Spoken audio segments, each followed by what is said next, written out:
paper magic will survive like the heat death of the universe, and will... Oh, it's a smuggler's copter. Would you like to crew this? And then it crashes because they don't understand arithmetic. All your cards belong to me. 2 minutes into macing him in the eyeballs, I switched to pepper spray. He's like, it's all right, refreshing. And went back to the mace. Magic is dying. I'm done. Selling everything. I might be a hoarder. And yes, I don't have the crayons or glue to explain this to you right now. What, are you gonna die twice? Oil will be worthless before magic cards will. well, okay, Dr. Man. That's Mr. Dr. Professor Jason. My stay in Portland was prolonged last night. I was intending to go home much earlier. However, unfortunately, one of the members of my car ride made the finals of the RC, so... Oh, the worst. We're there for like an extra possible 4 hours. Yeah. Congratulations to friend of the podcast and me personally, Mason Buonadonna. Maybe the greatest Magic player alive right now. Just saying. There's not going to be an intro this week, folks. Corbin's gone. No one's driving the bus. I'm recording. DJ's recording. And I am also recording the podcast. You're going to get some Brainstorm Brewery this week. It just might not be the way you're used to. This is like the cool, edgy version. I did have somebody subscribe to the channel, so this might be their first episode, in the weirdest way possible. So shout out to this person who is in Portland. My coworker and I were discussing just YouTube hooligan nonsense, just the various things, rabbit holes we were going down. And we mentioned the one chip challenge in a completely non-Brainstorm Brewery context. We're just like talking about this challenge that we watched somebody do on the internet.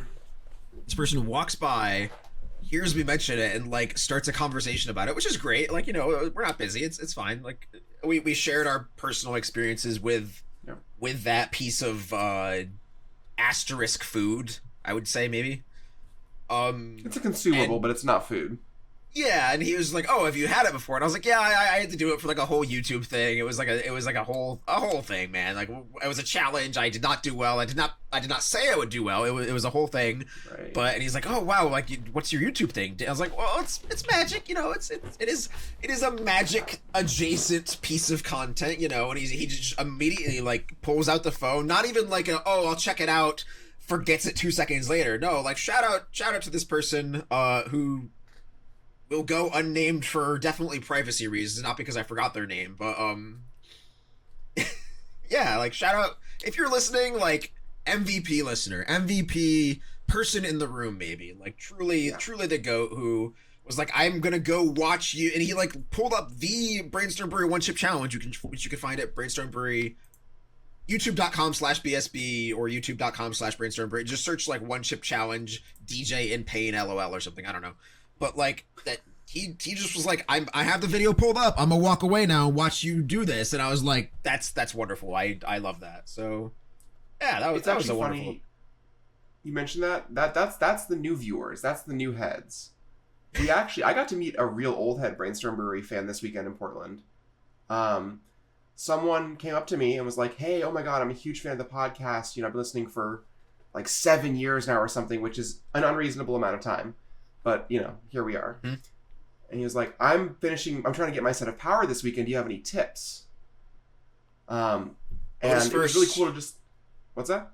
Lotus first, for anyone listening. Lotus first, yes. Lotus first. We had this really nice conversation where I was like, here's a bunch of tips, you know, like buy your Lotus first, pay the extra 10% to make sure the item's real, buy it from a reputable vendor, right? Get a second opinion. But it's just super cool to see like people who have been listening for a really long time who kind of have been working towards that for years and years, and like getting to help somebody. This person was on Puka Trade 8 years ago at our recommendation, and now the glow up story is fulfilled. And good news for the listeners: the quest was completed. I got tagged in a post on Blue Sky with the full set. There's some moxen and slabs that need to be cracked, but there's going to be a vintage deck at some point. I love that.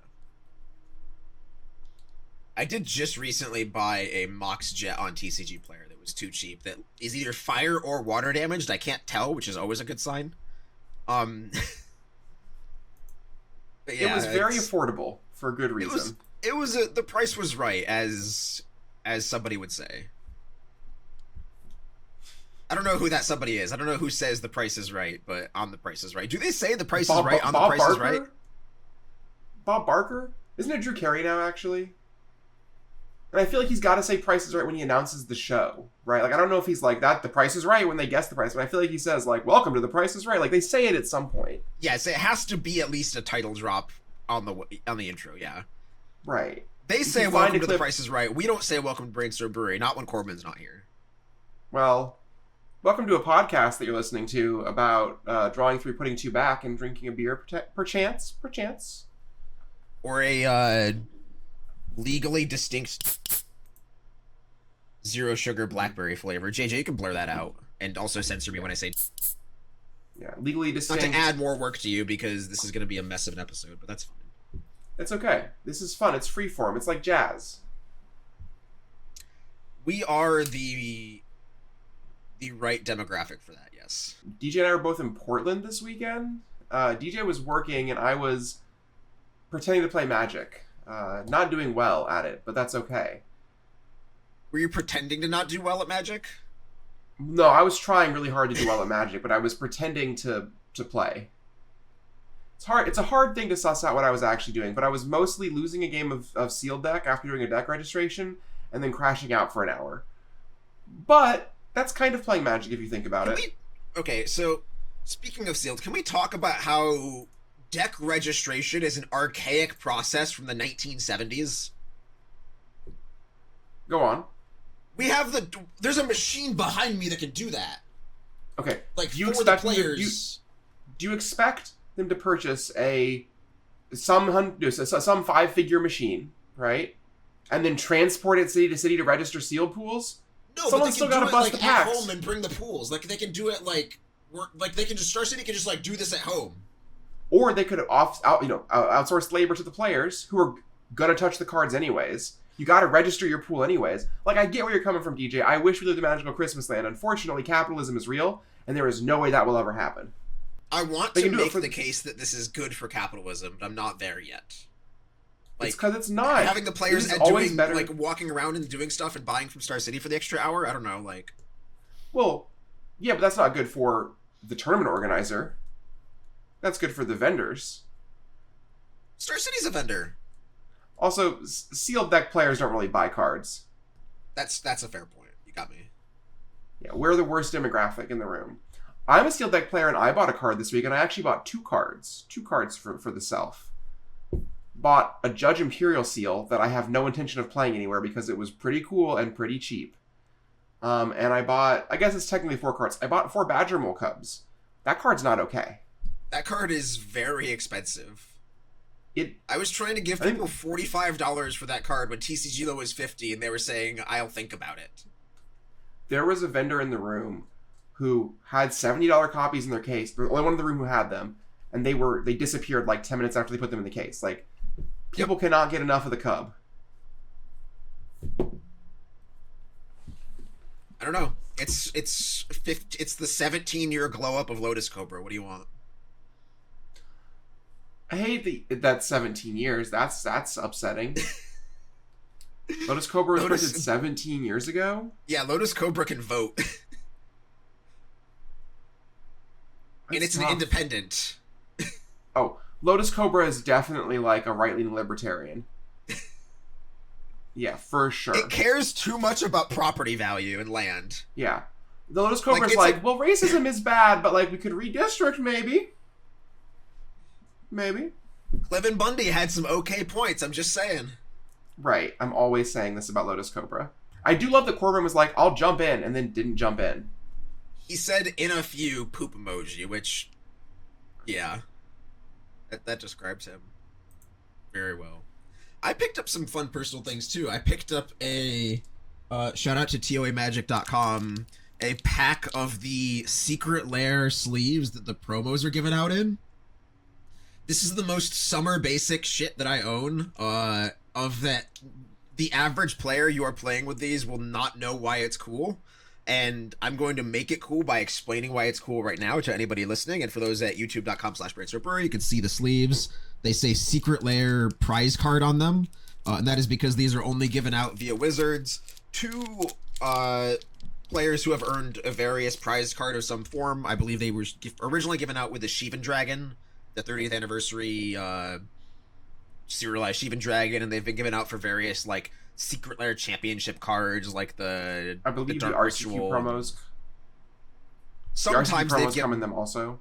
Yeah, sometimes the RCQ promos come in them, sometimes they don't, but it's not a sleeve you could just go click the buy box and get them, but yeah, I had a commander set of these, and I'm gonna have to just anxiously wait for somebody to ask where to get them so I can start the mansplaining saga with those. It's gonna be an edging game. I gotta wait.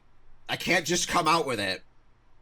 But there is a tournament grinder who recently won a regional championship who exclusively uses those sleeves to play tournaments with. That's cool because they're putting reps in. Like they're going through them. They're putting them through the beater. Mine are going to get played like twice a year or whatever, but they are over sleeved. So like, the sleeves are being protected in some way. Okay. But like winning an RC with the Secret Lair sleeves on your Amulet Titan deck is pretty cool. That's kind of gangster.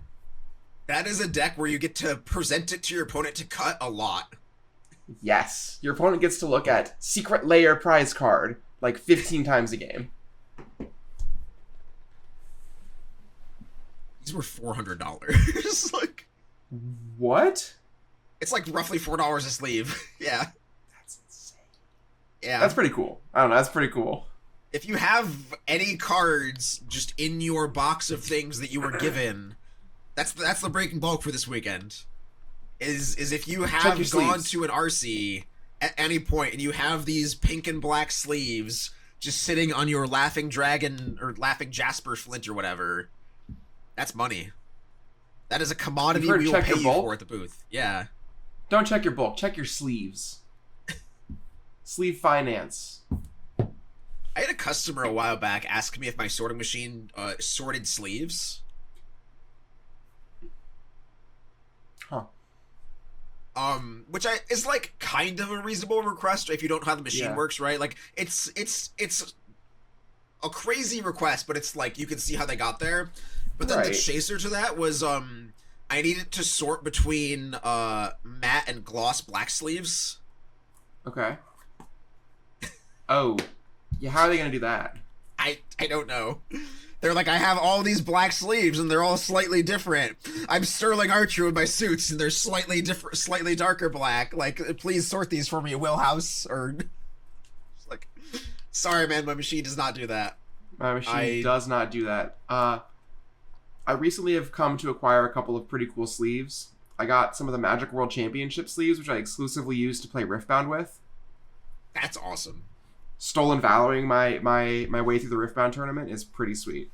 How's the metal card plan going with Riftbound? How's the metal card plan going? You showed me a super cool metal card for Riftbound that you... Oh yeah, I sold those to Dustin. Oh, great. Yeah, so the plan worked. You made money. I made a reasonable amount of money. Yeah, I basically broke even and got to keep the two that I wanted. Sure. That's what this podcast is all about. That's what the podcast is all about. I've decided basically almost fully that I'm going on a side quest at Riftbound Regionals. The best finisher with each deck gets a like 1 of 3 ever 3D metal foil promo card, and I'm pretty sure I'm going to play a bad deck intentionally and try and like 5-4 day one and win a $10,000 promo. That is such a good incentive for a tournament. It is. It's so good. Like, if I want to win the best of promo with Draven, the best deck or whatever, like, I got to win the whole tournament. And I'm not capable of winning the whole tournament. I'm pretty average. I'd be cool with like a 5-4, maybe a 6-3 on day one. You just got to bring Garen, just spin to win. Is Garen good? Is Garen in the game? Garen's got to be in the game. Garen is the worst leader in the game, I'm fairly sure. Yeah. He's a starter deck legend. He's one of the bad starter deck legends. Sure, yeah. Bring your Chandra Fire Mage or whatever. Right.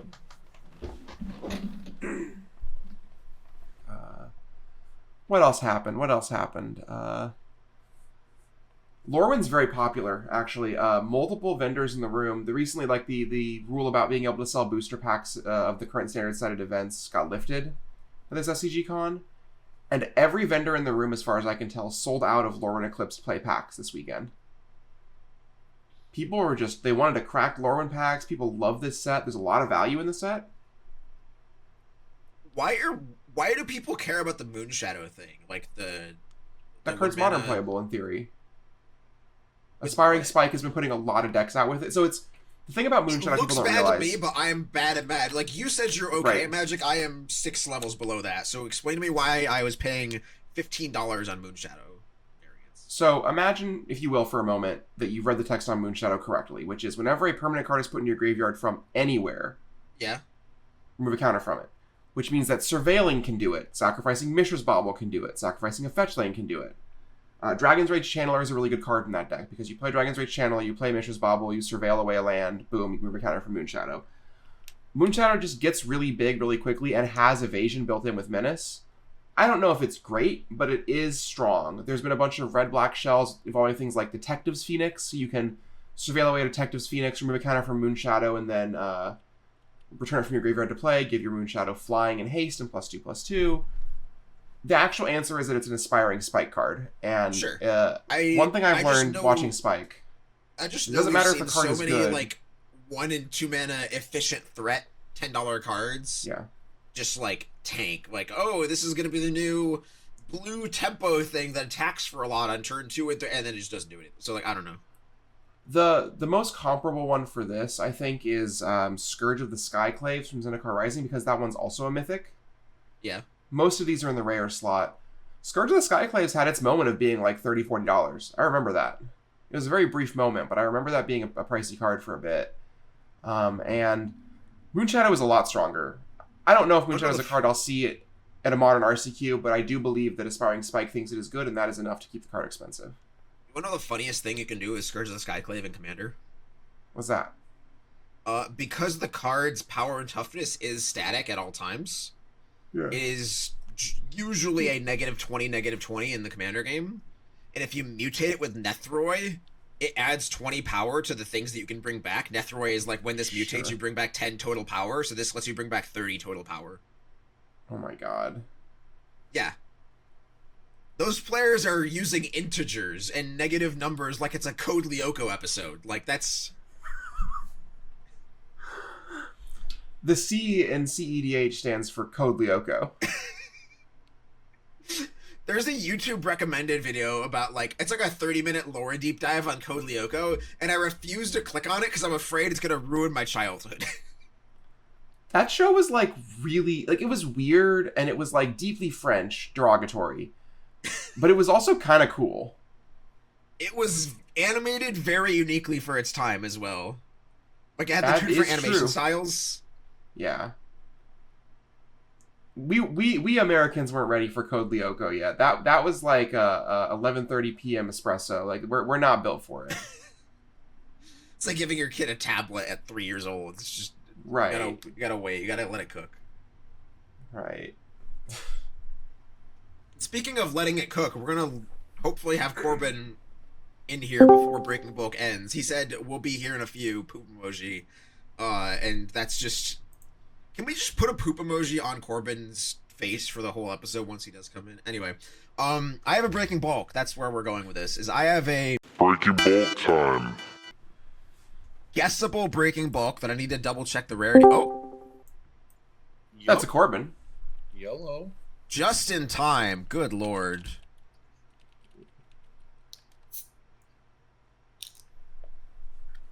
You actually I love didn't the miss any of the DJ9. episode. We've been for like 20 minutes. You missed nothing.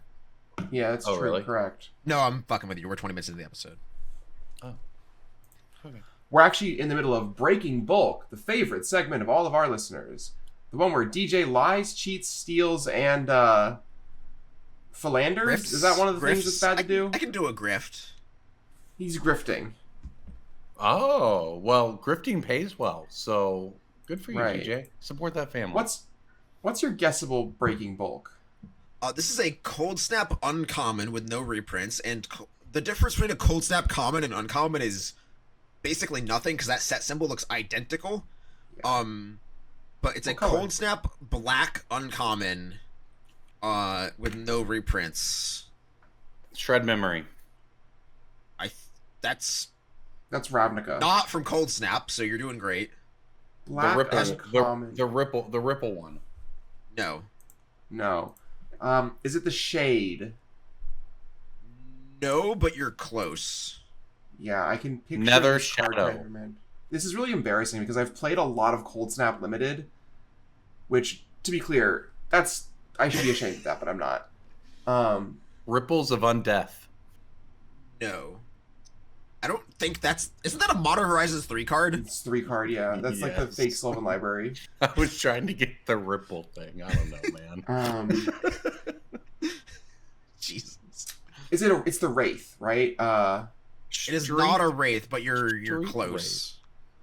I can envision this card in my mind, and it's bothering me. The art's like The art like a is gray very Wraith-like. He's like Absorb. a Shay, like reaching his hand It's out. not a creature. It's not a creature. Absorb yeah, but like this. Soul That card's Spike. from Shards of Shards Alara? Soul Soul Spikes are rare. Damn it. Soul Spikes are rare. And it's like $40 for... I was getting so close. My You process got to the was right getting set. Yeah, my process was getting me there. You're honing in on it. Yeah, I'm circling. All right. Gosh. Is it honing or homing?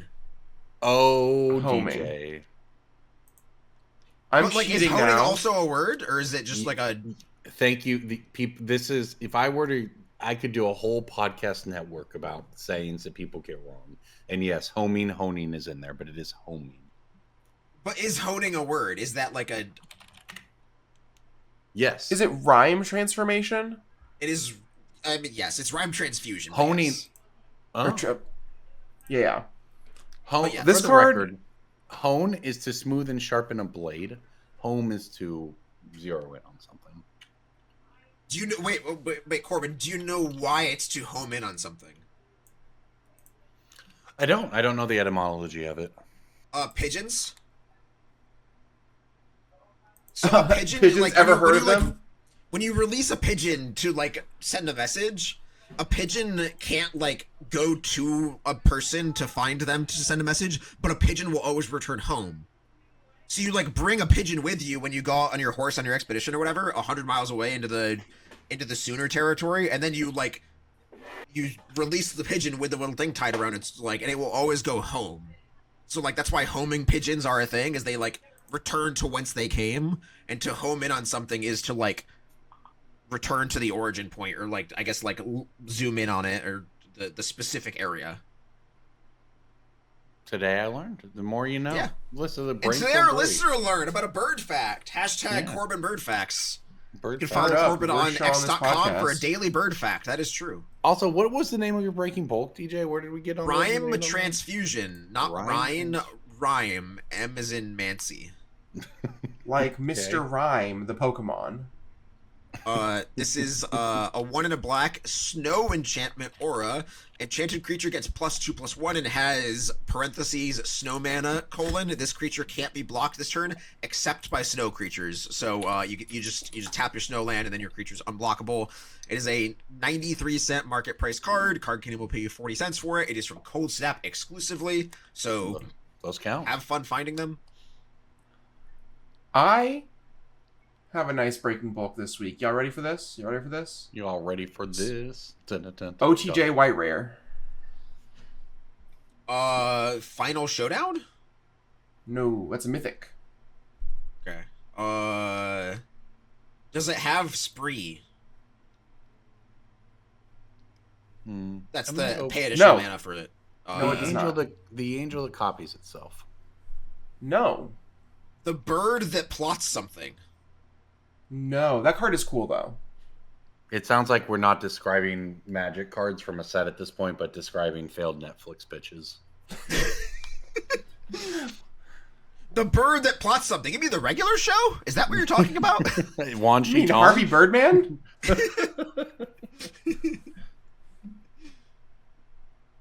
Any guesses from the cowboy hat set? White rare from OTJ. Should have watched more Yellowstone.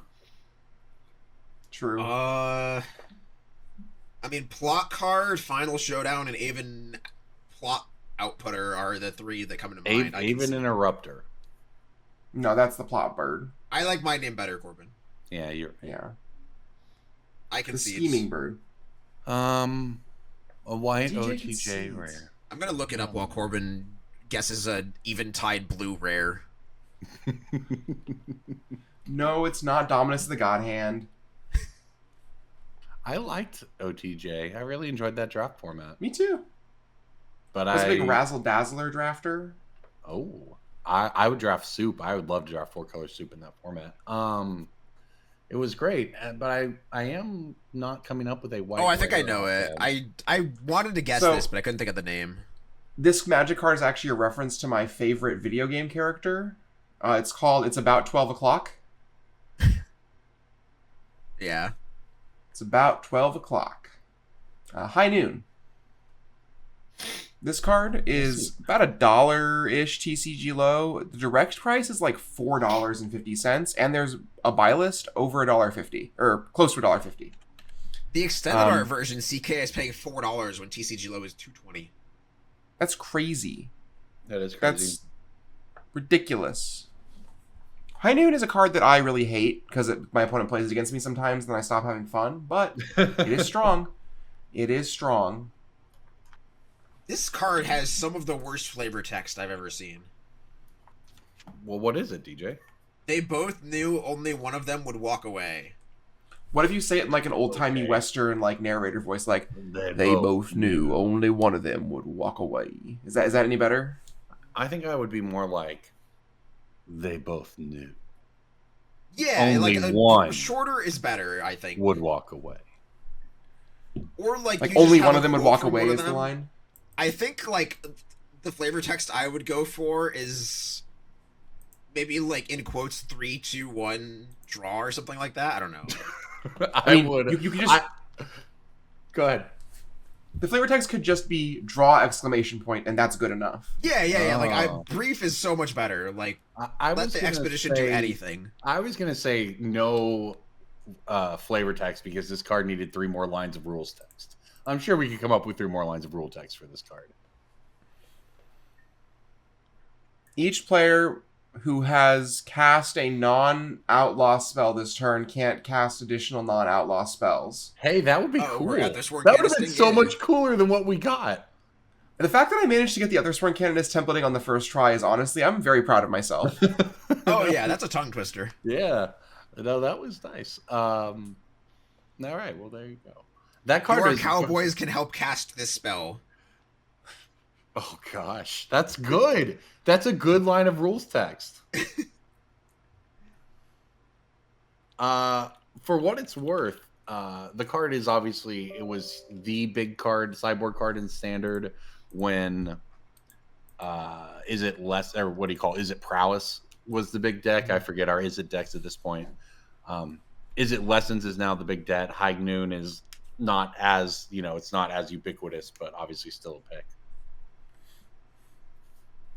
All right, Corbin, I assume you came primed and ready with a breaking bulk that is sponsored by MTGBan.com. MTGBan is the premier subscription service for anybody doing any sort of buying or selling of Magic cards. It is a aggregate data search engine that lets you pull up just a incredibly diverse suite of searches using Scryfall ability. You could search for like every revised dual land and pull up every single buy list price for every condition of every revised dual land in like 2 seconds. Makes it very easy to see TCG low and also what Card Kingdom is paying, what Star City is paying, what Strike Zone is paying, what Cool Stuff is paying, what Haruria is paying, what I don't know, ABU Games is paying. Do people send cards there sometimes? I think I don't know. But Presume. Back in the day, I would.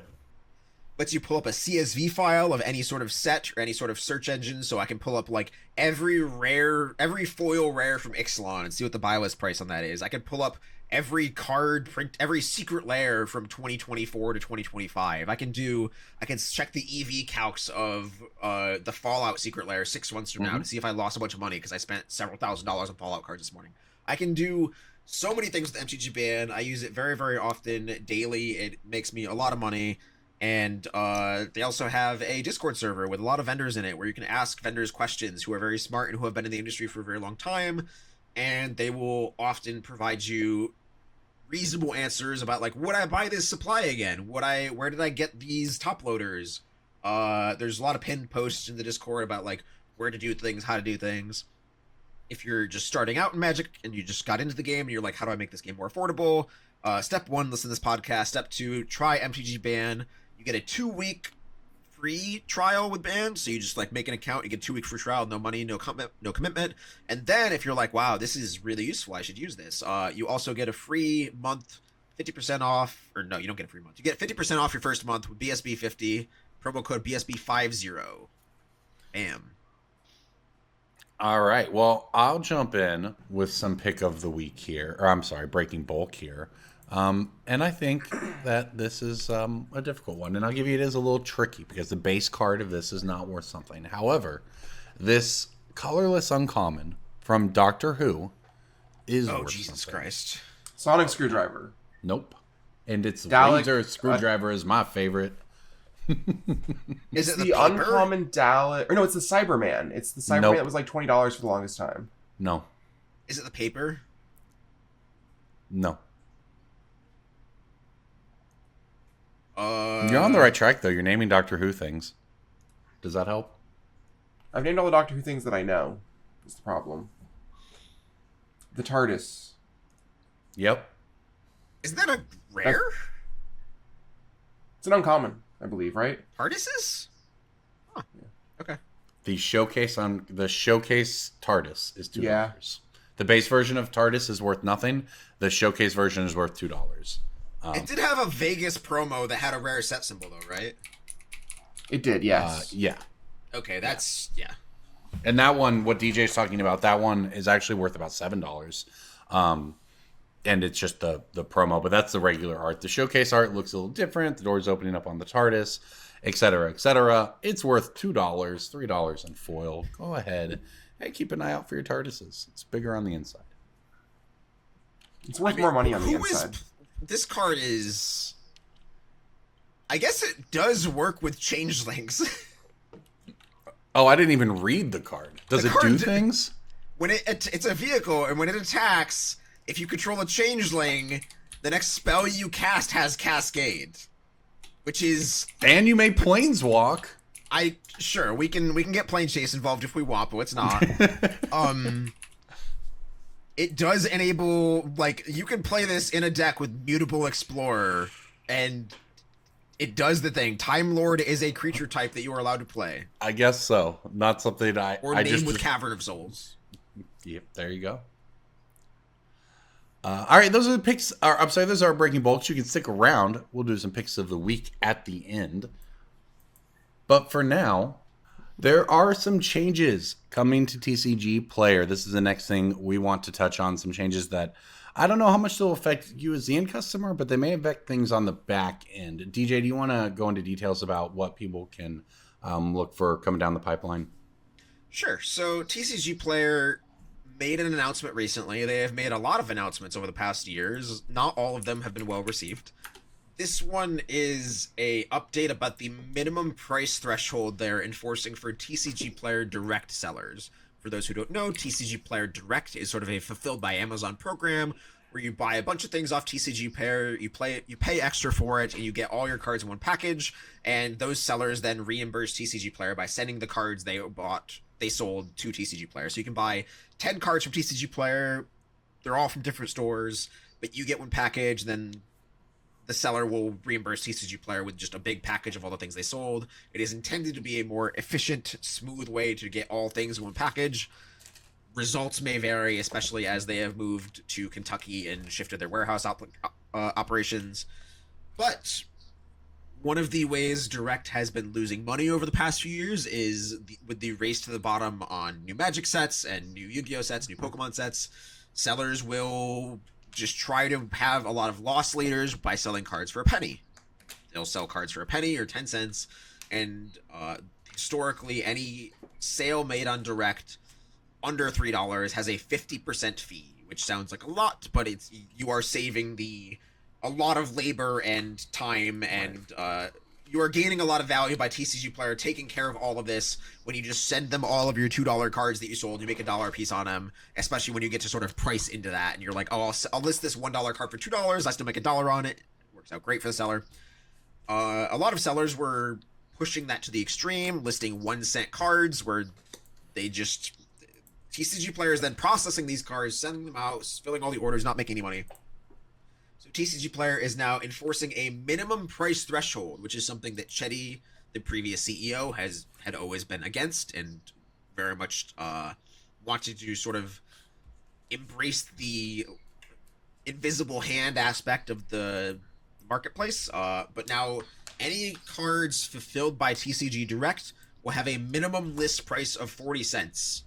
This gets a little weird because if you are ordering the card through Direct, it'll cost 40 cents. And then if you add other cards to your cart that are not Direct eligible, that card will go back to being whatever price it was.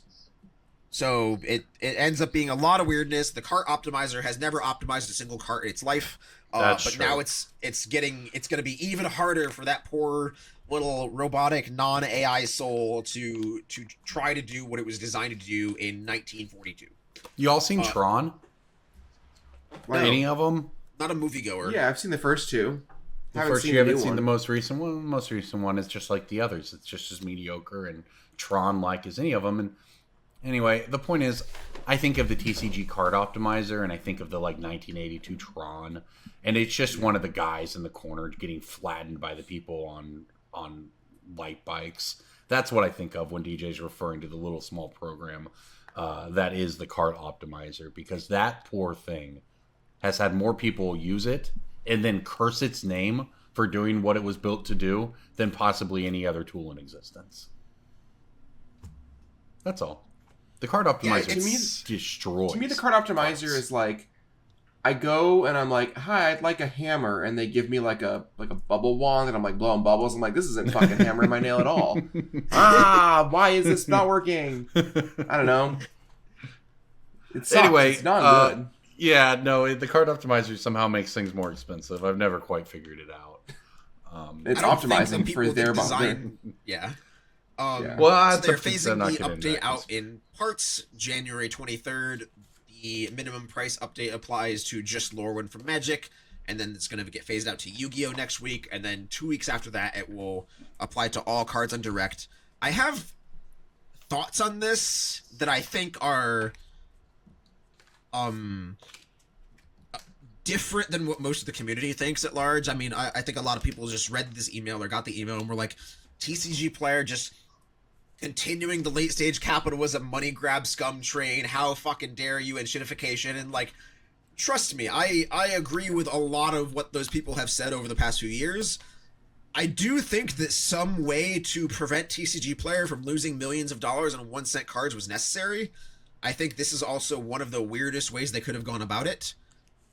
I know a lot of high volume sellers have consistently suggested that TCGPlayer just add a minimum fee for doing those cards. So like, if you sell a $1 or 1 cent card, great, you're allowed to charge like a minimum 20-cent fee, and then that seller just has to continue to operate in the marketplace of ideas with a 19-cent loss and just price that into their cost of doing business, because TCGPlayer they are objectively providing a service there. It's not like the cart optimizer or the getting your envelope with Yu-Gi-Oh cards instead of Pokemon cards or whatever that's been happening with like, in this case, they are providing a service of doing the work for the seller of sorting these cards, processing, fulfilling customer service messages, all this.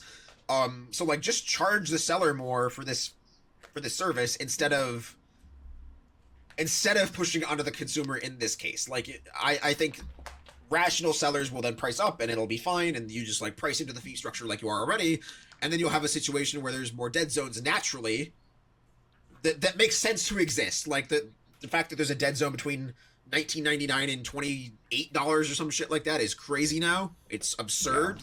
Like, I think if you sell like a $20 card on Direct now, you net like $11.80 or $12 or something psychotic. So the dead zone is even bigger now. That is a big problem, but this is a separate problem from that problem, in my opinion. $20 Magic cards no longer exist. Every card is either $15 or $30. Yes. That is a very good note that I think most people at home don't realize when they're looking at cards. And that's a good explanation of everything going on there, DJ. I do think it's worth, like as DJ put it, this is a small change for you, the consumer, in that it probably doesn't ultimately change your buying experience on TCGPlayer. And like But most stores already had this. Like you can't buy a penny card in Star City. You can't buy a penny card in Card. Right. And like TCGPlayer, bought by eBay, is a company, is going to try to make money. Having them be able to click a button that makes money in this way, which is, as DJ put it, not invisible to how it's going to impact the end customer, but it's like they don't make pennies anymore. Things have to change at some point, just in sort of you literally cannot. Time has to progress. Yeah.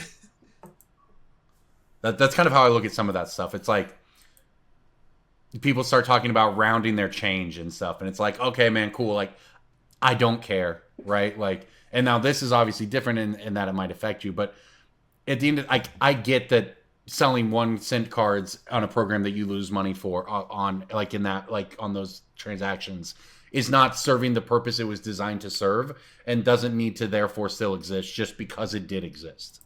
Right. In some ways, it's almost the opposite of enshittification, in that they actually are addressing a flaw with their system, as opposed to just letting buyers continually accumulate. Yeah, correct. Yeah, there's plenty of things they can fix with the system that they should. That correct. I have a list miles long that could fit in these cabinets. 100%. Yeah, and not be filled. But yes. But like if you're TCGPlayer and they're only going to, if we just assume as a customer, they're only going to fix things that make them more money. If we just kind of look at it from that perspective, this is a fairly painless way for something to change, and that hopefully gets us a little closer to a true marketplace reflection. It's sort of like the old list cards at a penny with $3 shipping. It would be like if those still always appeared at the top of the listings, and then they changed that, I'd be like, yeah, no, I get that. That's from a technical perspective, good. That makes sense. Yeah. So anyway, okay, well there you go. That's news in the world of TCGPlayer as our online bidding experience. Let us know how to fix TCGPlayer changing. in the comments, and then I will compile those in ChatGPT and send it to their ChatGPT, and maybe those two can bully the car optimizer and shove its head in a toilet or something. I don't know. that's not far off. Like maybe the card optimizer is the Jared Leto of the situation, and he's actually trying to break out to help us. I'm always saying that the TCGPlayer card optimizer is the Jared Leto of card optimizers. I've actually been saying this a lot. You can ask any of my friends. You killed DJ Cass. Oh, I just dropped my fidget toys. DJ's homing in. I dropped my fidget toys, and then I found a fidget toy that had been dropped like months ago. So we're net positive. The fidget toy repository over here. Yeah, I have poker chips that are store credit chips from my LGS that have been wiped clean just from use. This used to say $20 on it, I think, or $25. Cool. I can't remember. But they have been just ground down in the mill of my rock climby fingers. I have one more note on the topic of LGSs. Last week I gave an interview to New York Magazine about the state of the Pokemon market, and because there's been a lot of Pokemon thefts. And they wanted my opinion on, the state of the market and what it's like at an LGS, et cetera, et cetera. It's a cool article. The day after I gave that interview on Thursday, I think, about what, we do to protect ourselves against theft and what stores do and how we have, I just kind of ran them through. We didn't have anything. Corbin, they know you're in Oklahoma, right? You just pointed to the Second Amendment sign on your wall? Yeah. Well, someone broke into our store Friday night with an axe and smashed and grabbed the high-end Pokemon case. Oh shit! And because they did this in the middle of a blizzard at they broke in at 2:30 on Friday night, they got caught within an hour, and our merchandise was returned. How often do you hear of the police actually recovering stolen items from a card store? Never. Yeah, that's crazy. This was the only dude out on the road. We had this they canceled school on Friday on Wednesday, on Thursday early morning, right? And so by Friday night we were in the blizzard, and it was like snowpocalypse here because we don't get that. So if the cops weren't looking for a guy he would have been very visible on the streets. Everything was white and no one was out. So it's not the time I would recommend doing a Just a guy smash and in, like- grab. There's a It's a 40-year-old guy in all black clothes with like the ski mask on, but it's all black clothes, so he just sticks out in the white snow Yeah, like I just with a big burlap sack. Yeah, Look, man, I've never thefted anything like that, but there's a whole ass like fence line and neighborhood behind the store that you could certainly duck in. Anyway, I don't know. The point is, we got our stuff back, which is pretty neat. The high-end Pokemon case was saved, and we got a cool crazy. video. We got a cool video of this guy smash. I'll send it to you guys later. We got a cool video of this guy smashing down the front door and coming in for him. So, it wasn't someone we recognized, but it must have been someone who'd been in the store because they knew where they were going. So anyway, take that video. Fun weekend. You could take that video and turn it into a marketing campaign where it's like deals so good they're worth going to prison over. They did put out a nice video with it, which is pretty good. For me, it would have been kind of brutal. I had spent like 4 hours working on the case Friday night, getting it all perfect, like my 4 cases, and then I get the phone call at 3 a.m. and they're like, "Yeah, this happened. They're still looking for the guy. Blah blah blah. But all of your cards are in my car, and I'm taking them home because there's a hole in the front of our store. So we'll get them back up there at some point." And I was like, "Hell yeah, it's 3 a.m. on a Friday night. This is what I wanted to hear."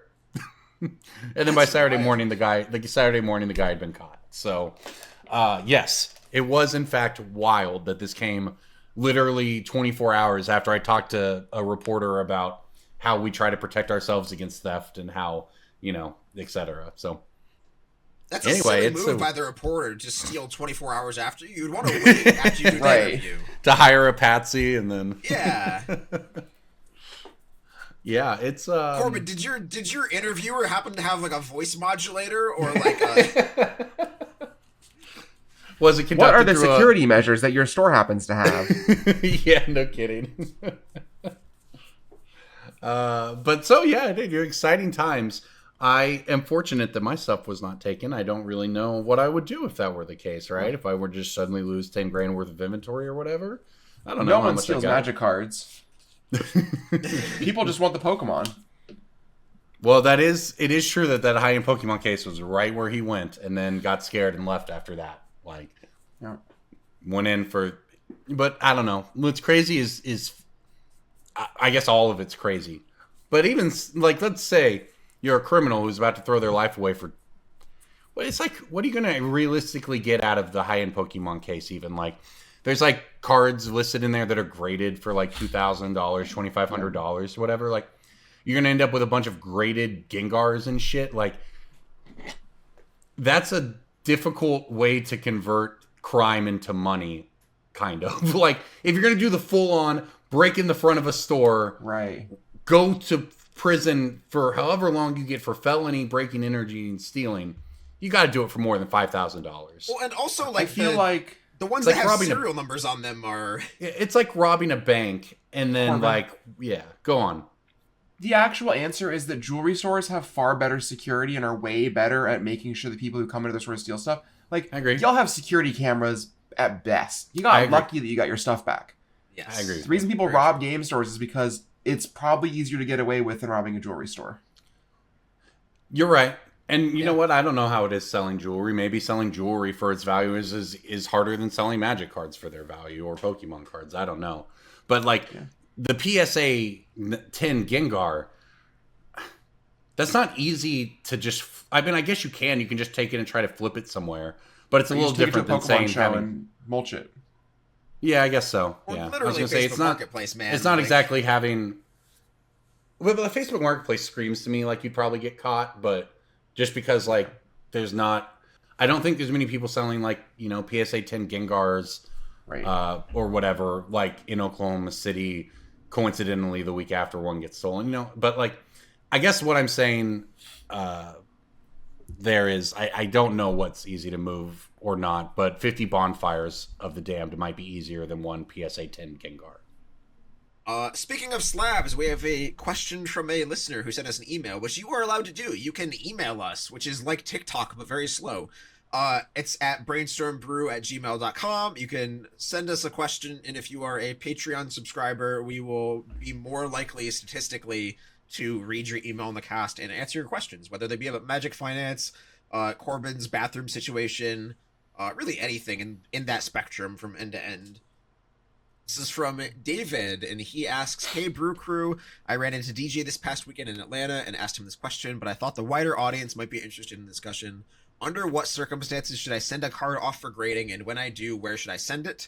Specifically, I have a gorgeous Mock Sapphire I picked up in 1997, have been meaning to get it graded. Don't like the idea of putting it in the mail. I know there's not a huge market for graded Magic, unlike sports or Pokemon, but the crew had an interesting discussion a couple weeks ago about the possibility of playing with graded commanders or Riftbound champions, if more collectors might want to get their cards slabbed, whether one company or another provides a premium." Getting one card graded is really tough because you can't get any of the discounts for bulk submission. Yep. You typically have to do it through the mail. Like, the only way to get cards graded without putting it in the mail is to go to an event where they have on-site grading. And if you're going to do a Magic card, you should do Beckett, I think, almost certainly. They're like the only grading company that actually has value in the Magic space, right, DJ? My opinion is that I think old Magic cards go to Beckett because there are more Mock Sapphires graded by Beckett than there are PSA, just because of the nature, the 30-year history of the game. Like, just happened to have more Magic players move towards Beckett for like power and Library of Alexandria and all that stuff. And if you open like a new Chocobo, you should send it to PSA because it's not a Magic card; it's a Pokemon card. Yeah, it's a good way to put it. And I will also then throw out that PSA just bought Beckett. However, they intend on not letting it operate as an independent company. Just putting it out there. There's a whole ancillary discussion of, like, is grading a scam, asterisk, YouTube thumbnail, emoji face, shock value, yeah, no kidding, TikTok emoji or whatever. But, like, you can kind of look at population reports before you send something in to get a rough idea of what those kinds of cards go for. Like, certain cards from older sets have known print defects or known errors that make them harder to get high grades on. I think specifically Mock Sapphire has like a roller line issue. It's reasonably common. But yeah, like if you're just doing this because you want it to sit on your mantle plate or your mantle for a while, then it doesn't really matter what company you send it to. It's whatever slab you think looks prettiest. If you're just not going to sell it ever, but like if you eventually plan to sell it, probably Beckett for like old Magic. For anything like post Universes Beyond, if it's like a Miku or something like that, like PSA I think is better. And like you said, most Pokemon is done through PSA. That's what a lot of people go to. I sent one card into PSA as part of like a bulk lot from our store, and that was months ago. So I also it takes a while. Cast that like sending one card in is just like really rough because you're insuring the shipment for your one crown jewel, and then that's like $100. Then you're paying $100+ to get it graded. You're paying more money to get it back if you want it within the next 6 months, and it's like then you're paying several $100s for this card that is realistically a few thousand. That's a big chunk of your potential margin there if you're a seller. So like, if you have friends or box breakers who are like, "Yo, what's up, TikTok? I'm sending in 79 Pokemon cards," and you're like, "Hey man, can I add this Mock Sapphire to your thing?" Like, probably a much better deal for you. Yes, that is. I would never have sent in cards on my own. It just doesn't seem worth it for a lot of reasons, right? But like, I think the most common story is that people send in a $200 to $250 card. They spend, as DJ put it, like you spend a bunch of money on that whole act, and then you get back your 9, and you feel like, oh, I guess that was cool, but you're not really making any money because it only increases the card's price usually by around the price of the grading. Oh, like once per show, I will have somebody walk up with like a Masterpiece Sword of Feast and Famine that's a PSA 9. Yeah. What are we supposed? Like, hey man, can you give me 3x retail on this? It's like, no, thank you. What is anyone going to do with that, man? Well, a lot of the time, this stuff does have like one eBay comp for like a percentage of what they're looking for, and it's like but it's so hard to capitalize on that. And it's like if you're trying to get this to a vendor, you should really just like put the work in yourself, chuck it on eBay, and wait. Like, ask your ridiculous number, and eventually somebody might pay it. Because I'm going to ask a ridiculous number if I happen to own it and get it in a collection, or I'm going to price it to move, which is not what you wanted, not why you're asking me. So, right. Well, there you go. That's everything you wanted to know. And look, the grading industry itself is in upheaval. Like I mentioned, PSA buying Beckett, but allowing it to still operate. Like, I mean, these are really kind of like I don't know the right word, but like market shaking moves when it There comes are to real world sports verticalization monopoly connotations here that Yes. could be asked but will not because of asterisk current political system. Well, yeah, and this also, that's a good point, DJ. And also, it matters how it all kind of plays out, because it's not, we're talking about, oh, is it worth getting your Magic cards graded, when we don't really do that. And we know that people get Pokemon cards graded, but this also affects sports cards, right? And it affects old sports cards. It affects anything that's graded from 100 years ago. Yeah. There's the whole point of the grading company is that it's supposed to be an institution that you can always expect the same thing from. That is the whole point of existing as a grading company. So the upheaval in the market does have a lot of people concerned. All in all, I don't know how I feel about grading moving forward. I do not like grading Magic cards. It really depends. And you have to have a really good eye for it, especially if you're looking at something like where you really want a 9.5 or a 10 premium, because then you're gambling that $100. Yeah. And if you want to do it with your set of power that's never going anywhere anyway, more power to you. But all right. Well, I think that about wraps us up for this week. Making sure we didn't miss anything on the docket here. So Did not do pick of the week. It's time for pick of the week. Pick of the week, pick of the week, pick of the week. Time for the pick of the week. We can do that in as is, actually. That was really nice. And my pick of the week this week is Voice of Victory. Did you know Grand Abolisher was a $30 card for like 4 years? Not quite.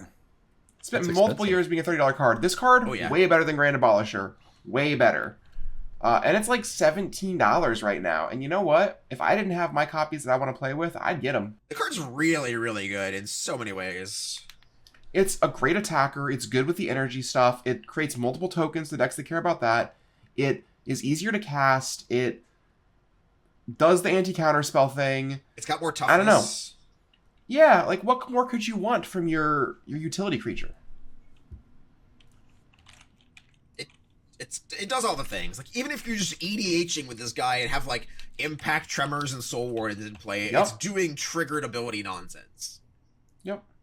Card is so strong, and Tarkir Dragonstorm was roughly a year ago. Mm-hmm. That's Is only that getting old? older. Surely it's older than that, right? It was a Q1 set last year. Wow. It was you're right. That one felt longer ago. I guess it was early last year. Yep. All right, DJ, what are you looking at? So I spent a lot of money on Fallout Secret Lairs today, as I'm sure some of you did as well. I posted it in the Brainstorm Brewery Discord that the Fallout Secret Lair was dropping. They tried a new drop system today, which was there was a pre-queue, so you could join the pre-queue of pool of people at 11 Eastern time, and then an hour later, all of the people who joined the pre-queue would get randomized. The ideal way to operate in the system is to have multiple windows open. So you have like your phone on one, your laptop on another, and you just try to like game the queue or like give yourself as many rolls to the front of the queue as possible. I managed to spend a lot of money, and the bonus card, so like a lot of the time the Secret Lair drops will be like, oh, if you spend $150, you get a free whatever, a Deadeye Navigator or a Scorpion God. This time it is Silver Shroud Costume. That is a very good Magic card. And its base version is $12 to $13 right now, and I think that is way too cheap for the base version. I am expecting the borderless foil one you get from the Secret Lair to be like $50, because that is the only borderless foil version of that card that exists. So it has the regular version, you have the foil version, then you have the Surge foil version. The Surge foil version is like $80 right now for that card. It's very powerful. It is what if Whisper Soak Cloak fucked with the lights on. And it's just, it does all the things. It saves your creature. It's a powerful, it's just very good. It protects your guy in Commander. And you want to protect your guy in Commander because the format's called Commander. And I think regular Silver Shroud Costume, under $20, auto buy. I mean, the Fallout show is coming out. All these things that are just also helping it. And I think when the Secret Lair drops hit, a bunch of people will list them to recoup their losses on what they, because a lot of people will just be like, oh, I'll buy the bundle and sell the ones I don't want, whatever. A lot of people are going to be selling their borderless foil Silver Shroud costumes, and I think if that card goes below 30 during that time, I might just buy a lot of them. I love that pick because I was shocked when I saw that this card was only $6. I guess it was just all of 2 or 3 weeks, 3 weeks ago now. I had one. Yeah, it was market price. Recently? Yeah, well, market price on December 15th was $5.78. Oh, well, it spiked already, and you should go buy more. I didn't know the card used to be cheaper, but you missed it. But you could still buy. Oh, more I wasn't poo-pooing the pick at all, DJ. No, I think it's a great pick. What I was saying is that I was shocked when I priced one and it was only $6 a month ago or whatever, and I very happily pulled that one out of the case when I saw the price start to go up. And I think DJ is right that $20 is well in play for this card. Yeah, it's a 4 weeks ago, or 3 or 4 weeks ago, the card was $15. It is going back down. I don't think the card should go back down. I think the card very much deserves to be $20 because the card's very good. Yeah, I guess December 16th was not a month ago, or it was not 3 weeks ago at this point, huh? We're into the end of January now. All right, I'll jump in here. I have a standard pick, and it is a short-term pick, I think, or at least a pick these up while you can pick. Wistfulness is the standout mythic rare. You guys might have talked about this a little bit talking about Portland, but Wistfulness is a standout mythic from Lorwyn Eclipsed. The set doesn't necessarily have a ton of cards that seem to be impacting standard, but Wistfulness is an incredibly impactful card for standard. I think it's a big part of Lessons doing worse because it can get those problematic classes out of there very easily. The card has been seeing a lot of play. Multiple people in the top 8 in Portland called out Wistfulness specifically as their best card on the weekend. Yeah. The card itself is not cheap. It is $25 right now, but Badger Mole Cub is $50 or $60, and this could be the Badger Mole Cub of the set, especially if there's not a ton of cards from the set that end up impacting standard. So if you are a standard player, if you are someone who plays something besides mono red, you just might want to go ahead and get ahead of Wistfulness before the Pro Tour next week. So before we close out the podcast, one more little thing on an MTG ban I can mention is I looked up the card at MTG ban. TCG low is $28. The card did kind of spike hard over the weekend, but if you look at the buy list pricing and you have Haruya enabled, I don't send cards to Haruya because it's really hard to buy list cards to Japan. You have to have a whole thing set up there. But Haruya's buy list in English United States dollars is $32 for this card. Wow. Japan is often a precursor for what is very, very good competitively prior to the US finding out, because that is the most common format they play over there. Magic is more a competitive game than it is a casual game over there. And so when stores are trying to pay $32 to be able to sell them for 40, 45 US dollars, maybe the US market is lagging behind a little bit. Yeah. I think 28 is a big price tag to pay for these. I think that's only like an if you need them, you should get them. Like Corbin said, is short term. That's a lot to pay. I'd rather own 2 Silver Shroud costumes for 1 Wistfulness. But if you are the archetype of player that is going to need these, you're going to pay a lot of money from Japan, so might as well get them now. If you've got Badger Mole Cubs, if you own Badger Mole Cubs, you should probably own Wistfulness. One thing, I don't know if this is atypical or not, but Card Kingdom, the 6 most expensive cards in Lorwyn Eclipse, 5 of them are out of stock right now. Fully out of stock, all versions. There's no Bitterbloom Bearers, there's no Wistfulnesses, there's no Moon Shadows, and there's no Formidable Speakers or Deceits. And they're charging all the money, too. Right, like, they are sold out of Wistfulness at $30. They are sold out of Formidable Speaker at $23. That's a rare. Formidable Speaker is a great card. That's nuts to me still that it spiked that much. But that deck did amazing over the weekend. They're paying $17.50 to get Wistfulness back in, which means when they stock it, it'll be $37 or something like that. Yep. Wow. I mean, if you go on TCGPlayer right now and you want to purchase a playset from a reputable vendor who has more than 1 copy, they're $38 a piece to buy from the same person. So there you go, everybody. If you are a standard player, if you want to be a standard player, if you're someone who wants to make money off of standard players, next week Wistfulness is going to be more than it is now, and it's already more than it was. So if you're a standard player, pick them up. And if you are a podcast listener, we thank you for still being here because that means you listened all the way through the show. This is Brainstorm Brewery. We want to ask everyone to go to patreon.com/BSB. Make sure to check it out for as little as 20 or 25 cents a week, as they say. You can support our show, you can support our editors, our staff, and you can get access to the Discord. We want to also point, of course, to our sponsor, MTG Band, and that gift code BSB50 that you can use if you sign up. So I think that wraps it up for us this week. I'm headed off to the Pro Tour. DJ and Cass were in Portland. I wasn't, so we're just kind of trading trips here.